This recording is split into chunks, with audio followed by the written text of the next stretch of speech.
We're going to get this next talk started. Let's get a big round of applause for them. We've got at least one new speaker. Is anybody? Two? Yeah? All right.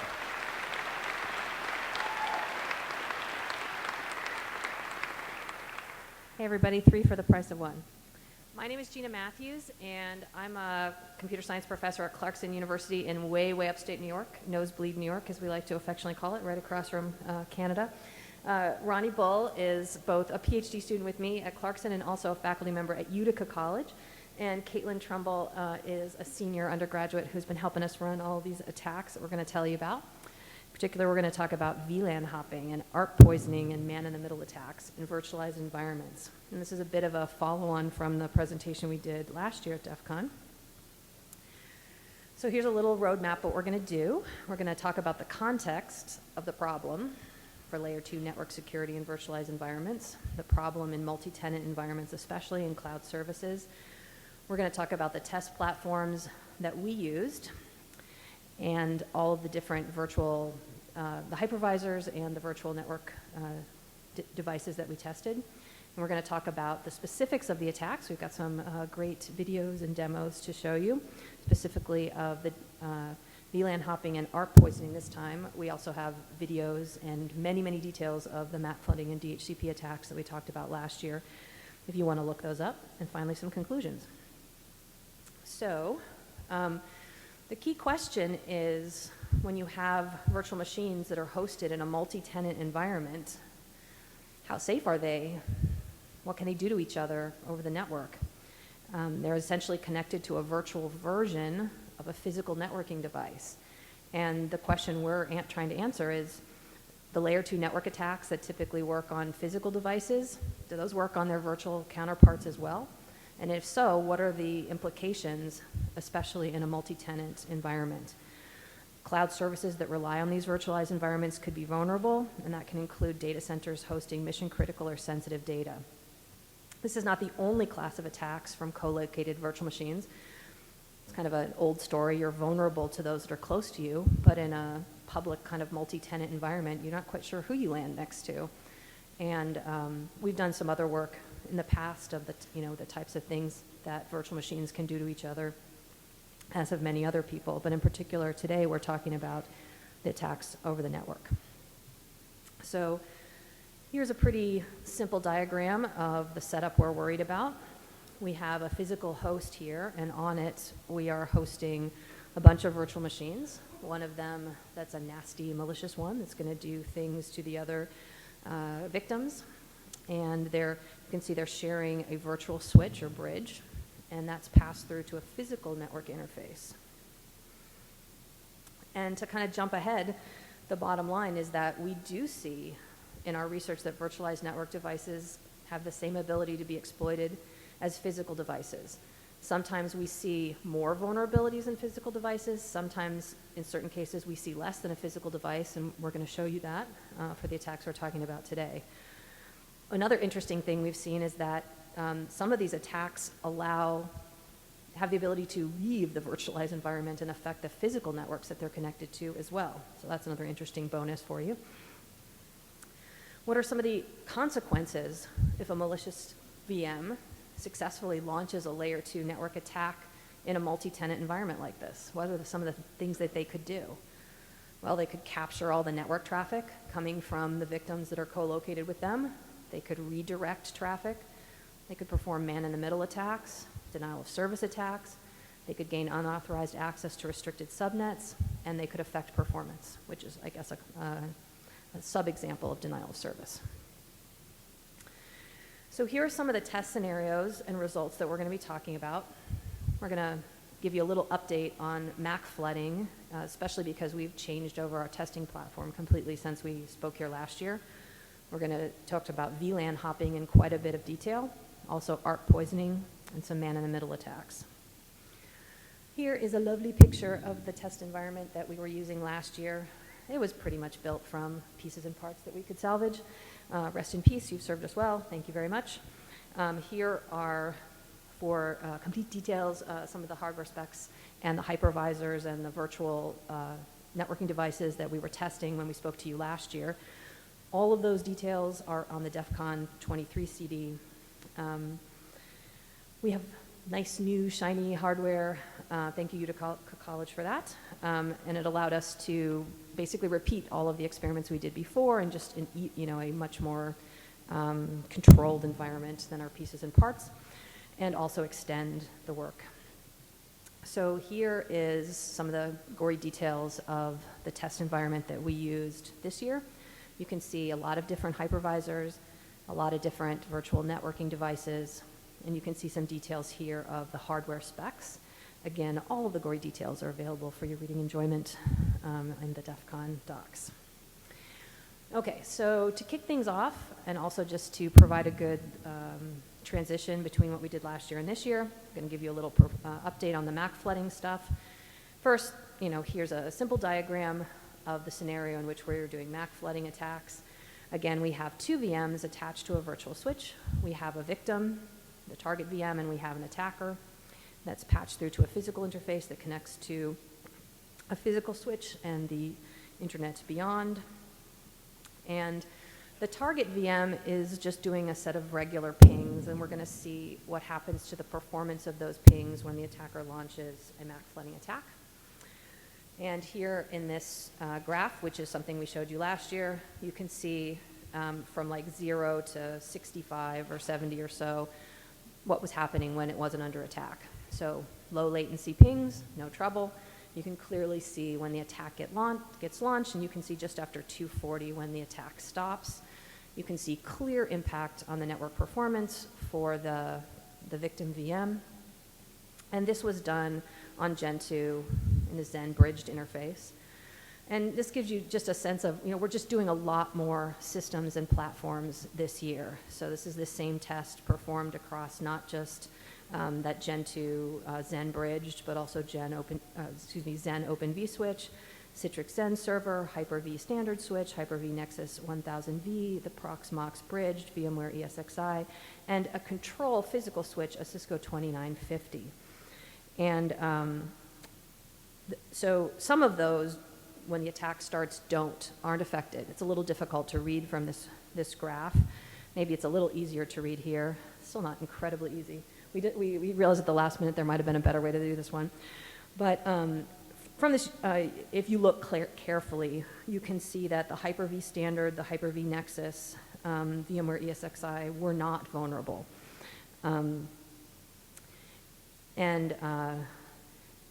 I'd like to make the point before we head into some of the rest of the things that all of these layer 2 vulnerabilities that we're discussing were targeted toward the virtual networking devices, not so much the hypervisors themselves. What we're testing is what happens with the virtual networking devices. So it's interesting, you see a mix, right? Not everything's vulnerable, not everything is safe, and we're going to see that trend continue across all of our tests. It wasn't uniform which things were vulnerable and which things weren't. At this point, I'm going to pass it over to Ronny, who's going to tell you about the VLAN hopping. Okay, so we've performed a few VLAN hopping experiments on the environments as well to see what we could do about getting frames onto unauthorized networks. We found some interesting results. So some basics about VLAN hopping attacks, just allowing an unauthorized access to another virtual LAN on a packet switch network. Two methods of doing this currently, switch spoofing and double tagging, where switch spoofing is Cisco proprietary using Cisco protocols, and double tagging is an exploitation of the 802.1q protocol. So basic virtual LAN information, we have a basic frame, Ethernet frame here, and what we do to get VLAN going is we stick a 4-byte tag in there, or VLAN header with 32 bits of extra information to support the VLAN ID to show where that frame is supposed to go on the correct networks. So switch spoofing, here's a CVE listed about Cisco switches that if they support 802.1x security, allow attackers to bypass port security and gain access to the VLAN via spoofed Cisco Discovery Protocol messages. So a little bit about the Cisco Discovery Protocol. Basically, it's a proprietary protocol that Cisco has on their switches that allows 2 or more switches to identify each other's operating systems, automatically negotiate connections, things like that. So if we can have a vulnerability in that protocol and actually exploit it, we can get on a different VLAN.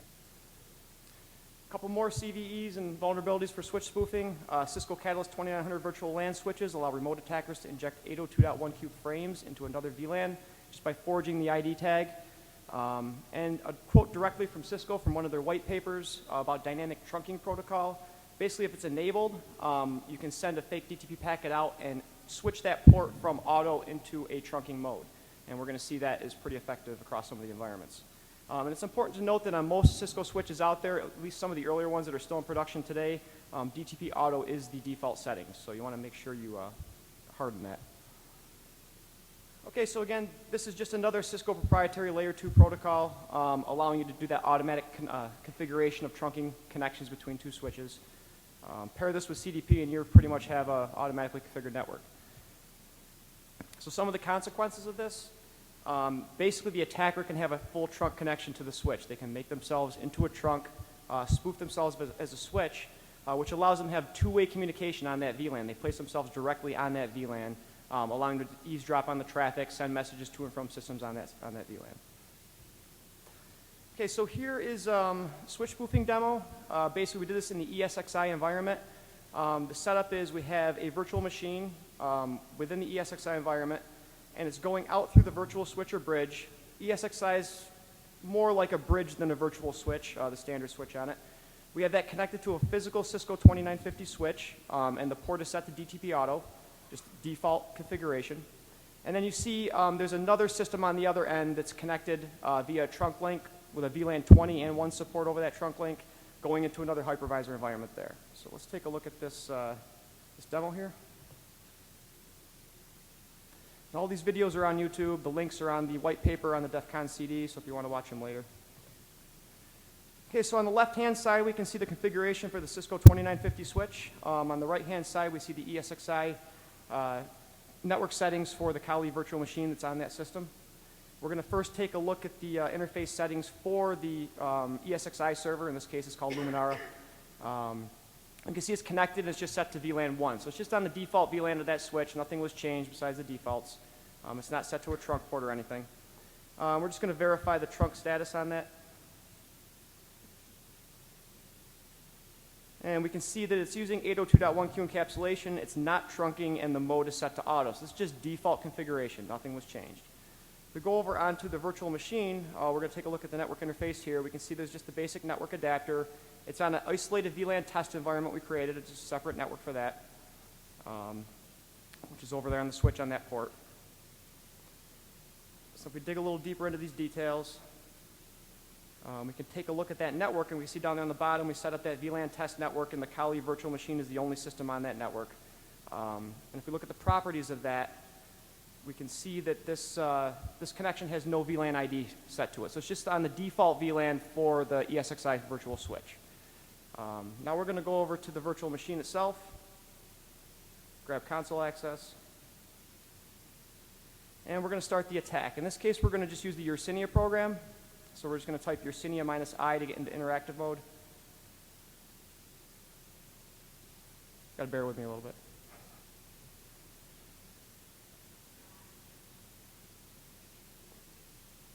Okay, and then we're going to select the default network interface on this, so just hit enter. And then we'll have to launch the attack. So we're just going to go up and select the DTP, or Dynamic Trunking Protocol, and then launch the attack. Press 1. And we can see it successfully went into trunk mode. So the dynamic desirable effect was affected. Over there on the switch side, we can see the line protocol went down. It came back up again. And if we check the status on that trunk port, we'll see it indeed went into trunking mode.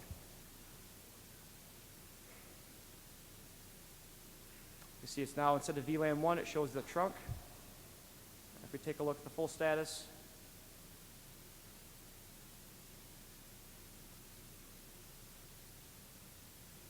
we can see that it's indeed set for trunking and auto and 802.1q encapsulation. So the system was effectively put on as a trunk.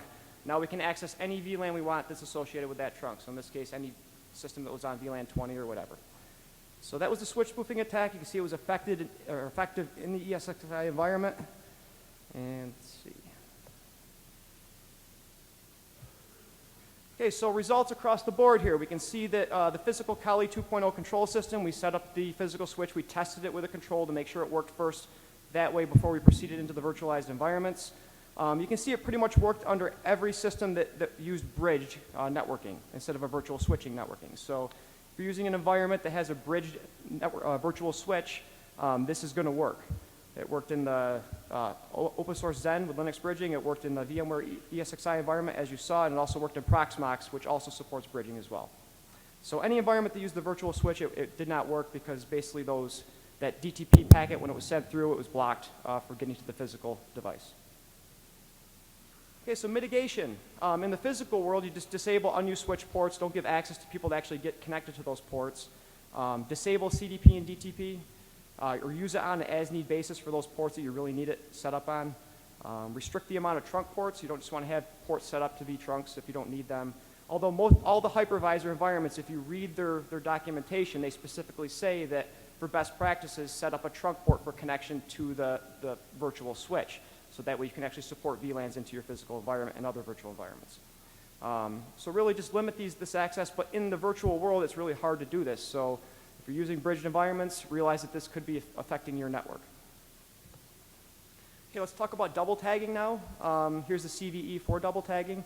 The 802.1q VLAN protocol allows remote attackers to bypass network segmentation and spoof VLAN traffic via a message with two 802.1q tags. So we saw before that we have a normal, basically this is the normal traffic. This is the scenario we used here where we have two switches, a trunk connection between them supporting VLAN 1, 2, and 3. You can see two machines on one side connected to that first switch. One's on VLAN 1, one's on VLAN 2. And on that second switch, we have VLAN 1, 2, and 3. So the goal is to get some frames across between the two switches from that system on VLAN 1 and try to get it over to VLAN 2 or 3 instead of VLAN 1. So here we can see the normal flow of traffic. We're just using a single tag where it goes through VLAN 1, goes into that first switch, goes across the trunk connection still with that VLAN 1 tag, and then it goes into that system that's VLAN 1 on the other side. So basic normal flow of traffic. And we can see that the other VLAN 2 and VLAN 3 machines do not get that frame. It just gets blocked. So here's a comparison of frame types. The first one is a standard Ethernet frame without VLAN support. The second one is that standard VLAN tag with one 802.1q tag in the middle or header in the middle. And then the third one down on the bottom is doing 802.1q double tagging. So this is where we're actually doing a frame within the frame, or a VLAN tag within the frame, and we're doing multiple ones. So in this case here, we can see that the effect of double tagging, we have VLAN 1 and VLAN 2 on the one side. That tag has a 1 and 2 in it, so we have two headers in that frame. It goes into that first switch. It doesn't get passed on to that first system, connected to that first switch, because we're still reading that VLAN 1 tag. We're not seeing the VLAN 2 tag. As soon as we go across that trunk connection, that VLAN 1 tag is stripped off, passing over the frame with the tag of 2. And then when it gets to the other side, it goes directly to that system on VLAN 2 and doesn't go to the VLAN 1 or VLAN 3. So here we can see the same thing with 3, just a different example.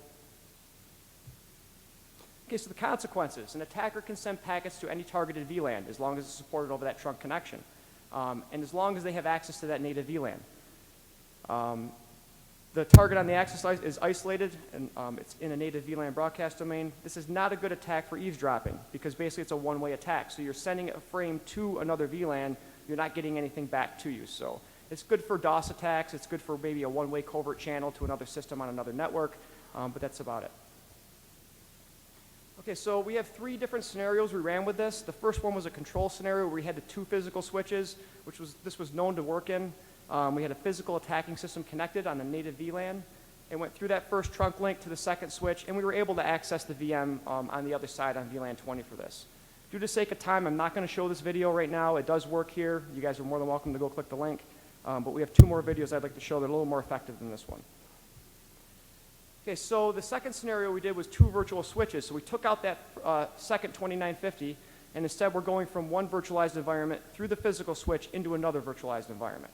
So in this case, we have an attacker VM. It's on no VLAN, just on that native VLAN on that virtual environment, going through that virtual switch, connected through a trunk link via best practices on 1 and 20 into the Cisco 2950, through another trunk link connected to another virtualized environment, which is going into a virtual switch there, on an access VM on VLAN 20. So in this case, in this demo, we have the attacker systems on Zen server and the target systems on Proxmox.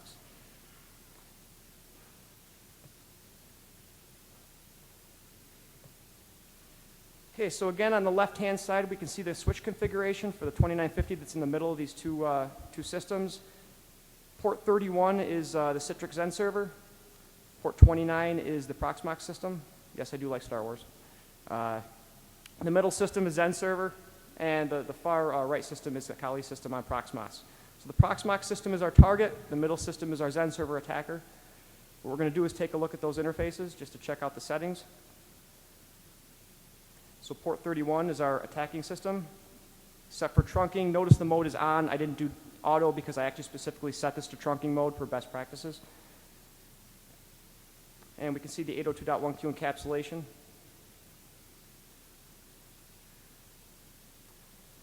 Okay. So what we'll do here now is check out the settings for the attacking system. And we can just see I have it just set up on a basic network interface port. There's nothing special about it. There's no VLAN tags on that system or not. It's just a straight connection into that server on that VM. And that switch. The Proxmox system, you can see it's tagged for VLAN 20 for that client on that system. So we're going to run the attack from the Citrix Zen server VM on Kali there to the Proxmox system, which is also Kali. On the Proxmox system, we're just going to run a simple TCP dump command, and we're going to grep out for ICMP traffic to try to just pull out that ping packet we're going to try to send through. So just basic TCP dump with some verbosity and grepping for ICMP.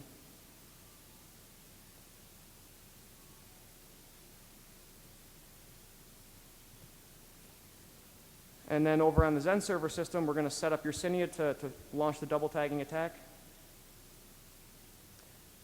And just selecting that default interface again.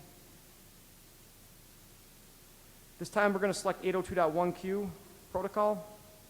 And then we have to do some setup on the bottom there. So down on the bottom you can see there's tags for input VLAN and then the target VLAN. There's also the source IP address and destination IP address. So we want to go from VLAN 1 to VLAN 20. And then we want to go from a source IP address. It doesn't matter. So we spoof the address of 192.168.5.5. And then the target system is 192.168.1.11. So we have to just input that in there for the settings.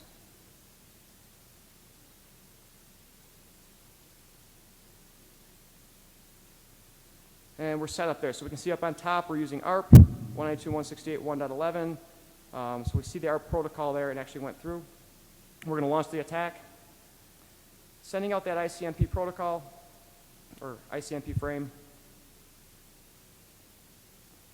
And sometimes you have to keep launching this attack a little bit. What I found is when I started doing this testing, nothing happened. And I'm like, okay, it's not going to work. Not going to work. Then I sat there for a little while longer and just kept pressing the attack button, pressing the attack button. And then finally what happened is, we'll see here in a second.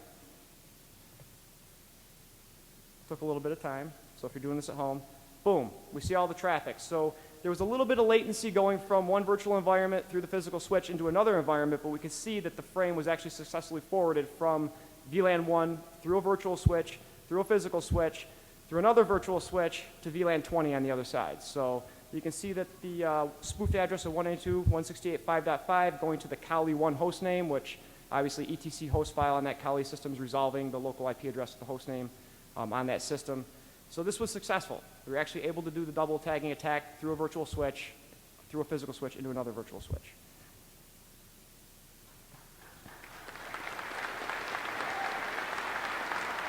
Thank you. Okay, so we have one more here. In this case, we decided, hey, if we could do it with two virtual switches, let's take it out. Let's go through one physical switch into another virtual switch and just see if that second virtual switch will successfully do that double tag. So we don't have three switches now, we're down to two. One's a physical, one's a virtual. In this case, the physical Kali system is the attacker, and we're going into a Microsoft Hyper-V guest on a Cisco Nexus 1000V. Has anybody ever tried to set up a Cisco Nexus 1000V? How fun is it? Right? Oh yeah, okay. So let's take a look at this one.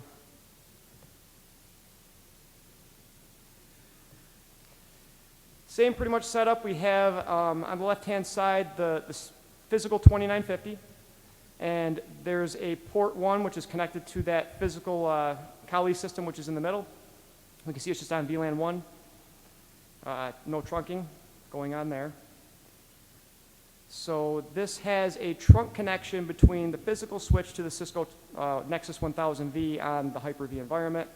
So we'll check out that interface as well.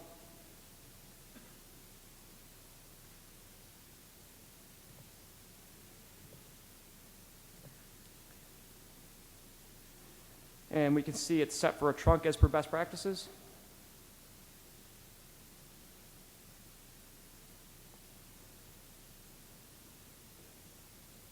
And 802.1q encapsulation again.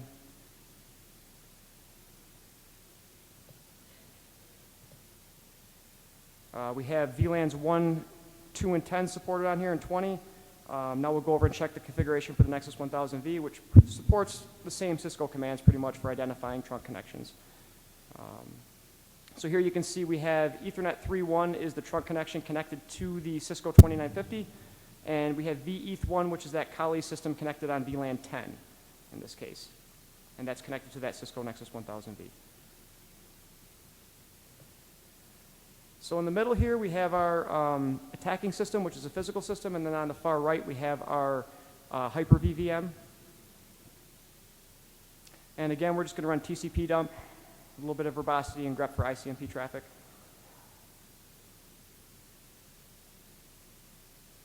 Just forward this a little bit so we can speed it up. And then on the attacking system, we're going to run Yersinia again. We're pretty systematic in our approach to this testing to make sure we did it across the board and it was the same every way we did it. Now, our physical Kali system is multi-home, so we have 4 network interfaces on this, so we can do different testing on different networks. So in this case, we choose Ethernet 2 because that's the one that's actually on that VLAN test network.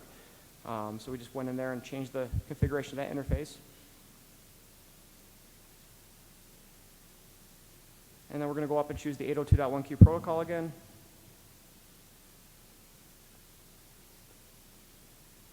And set up that attack down in the bottom. I've already seen that, so I'll forward through that a little bit here. Okay. Just verifying the IP, so we're going to that IP of 192.168.1.199 in this case, is the virtual machine in Hyper-V. And we're going to start launching this attack now. So here, same thing, just launching it. We can see the spoofed IP address going to the destination IP. Of 100, wasn't 199, it was 100. 802.1q, and the protocol is ICMP. And if we just start launching that thing, again, took a little bit of time to get this thing to successfully go. But in the end, we see that it actually works. So it went through the physical switch from a physical attacker, through that physical 2950, into the Cisco Nexus 1000V, onto VLAN 10 on the target virtual machine. So it actually worked. So we're seeing that we can actually do double tagging and switch spoofing attacks in virtualized environments, which is pretty scary.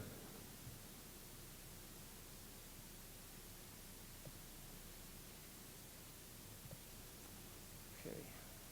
So overall results of this, the first set of charts there on the left-hand side show the Open vSwitch, Linux bridging, pretty much everything worked for going in. So this isn't coming from, this is trying to get into an attack a virtual machine on another VLAN inside of a virtualized network. So it worked on every single environment except for the standard vSwitch for Hyper-V.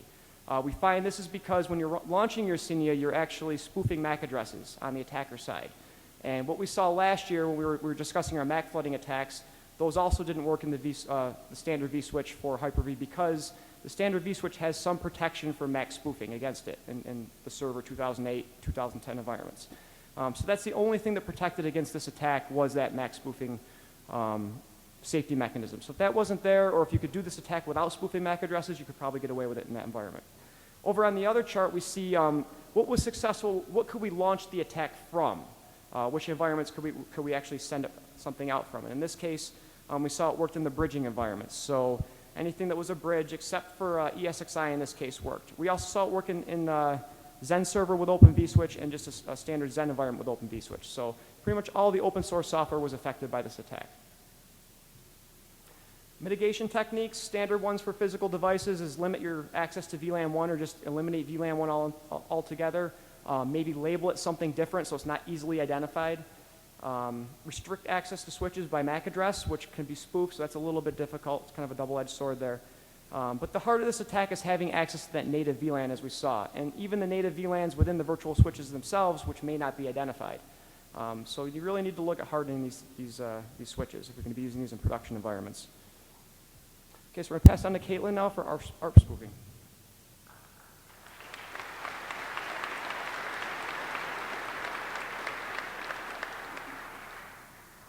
Okay, ARP spoofing.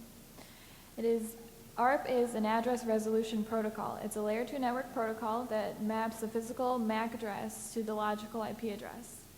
Each system on a network has an ARP cache, and it stores the information from discovered nodes on that network into the ARP cache. The common entries in ARP cache is the default gateway and the local DNS. The process for ARP is an initiating system sends out a broadcast request to the entire network. It asks who has a certain IP address. A node on that network who has that IP address responds with its MAC address, and the information is stored into the ARP cache.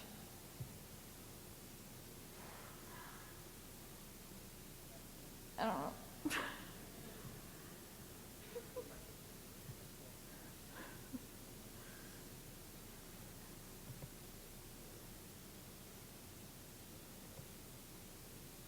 Okay, so this is just a demo of what we did. On the left-hand screen is the router or the default gateway.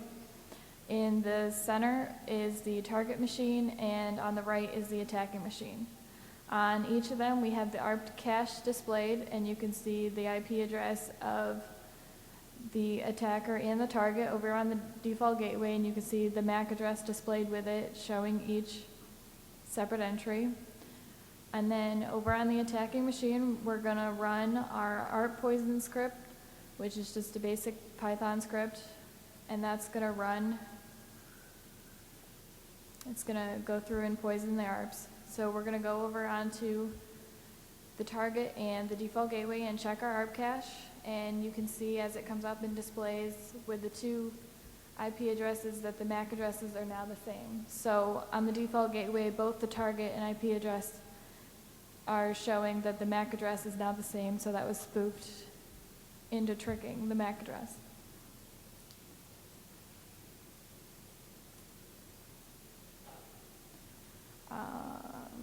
Then we're going to go and we're going to run a ping just out to Google just to get some packets flowing, get some traffic. And that's going to finish up the script and run through there. Once the script is finished, it's going to restore the target machine. So we're going to go over and stop the ping and restore the ARP cache and check that over.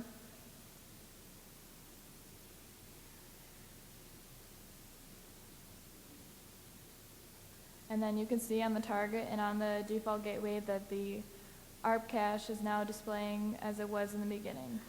So the target was restored. And then we also ran a TCP dump script, so that's going to show the traffic that came through. And then you're going to be able to see Google's IP address showing traffic to the IP addresses, showing that we captured packets from Google.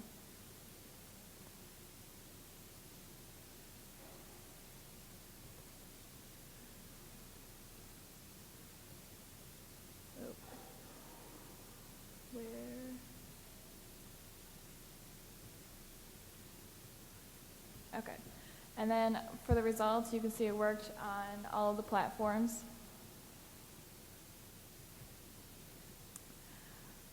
ARP spoofing mitigation. On Cisco switches, you can make use of the DHCP snooping and dynamic ARP inspection validation. It's not supported on the Cisco Nexus 1000V. And then there's also ARP Watch, which runs as a service on a Linux system and monitors the network in changes for ARP activity.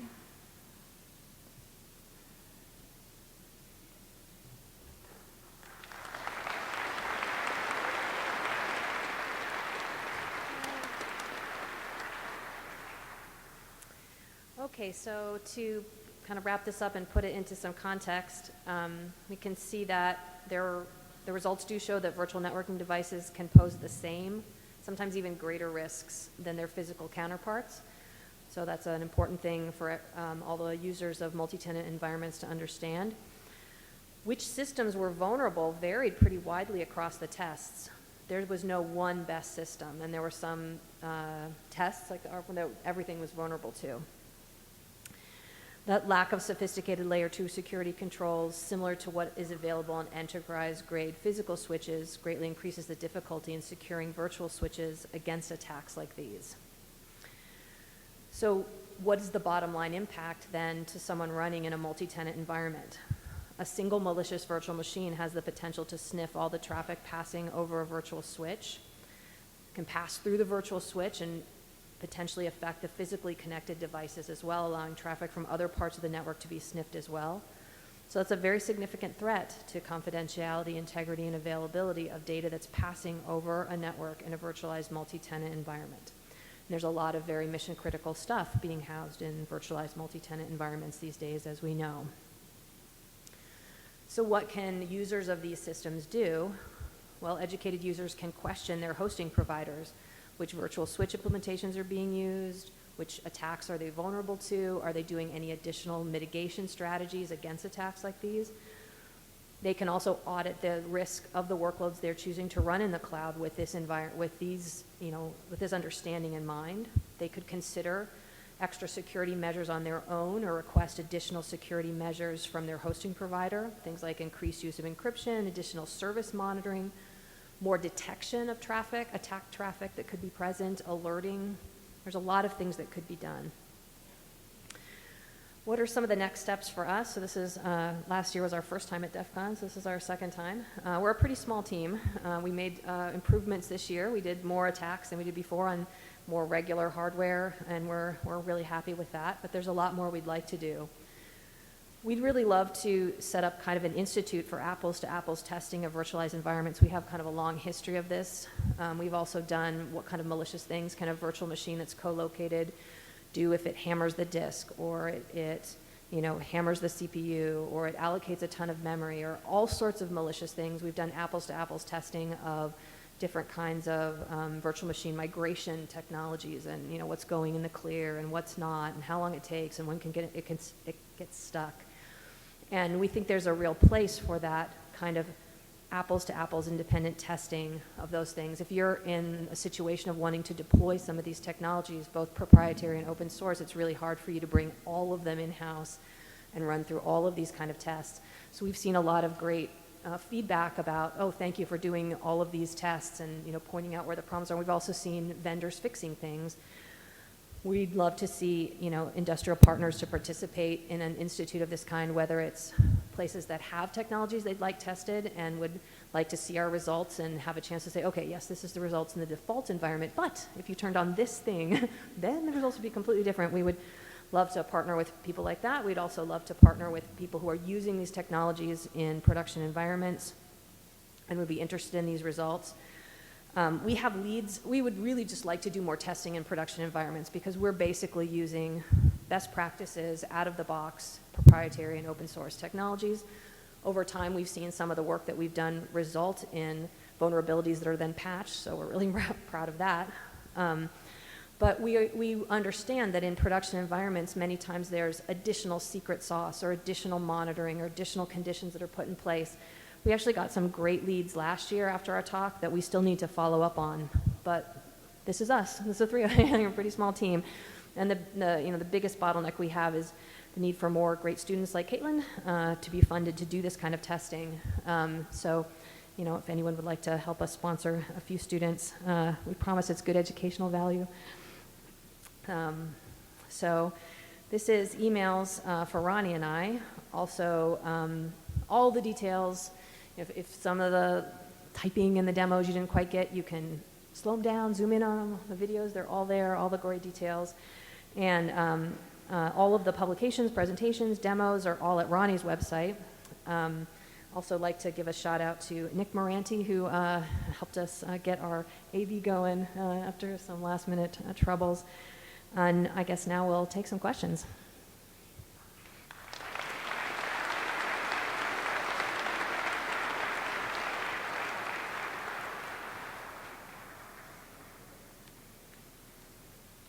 Hi.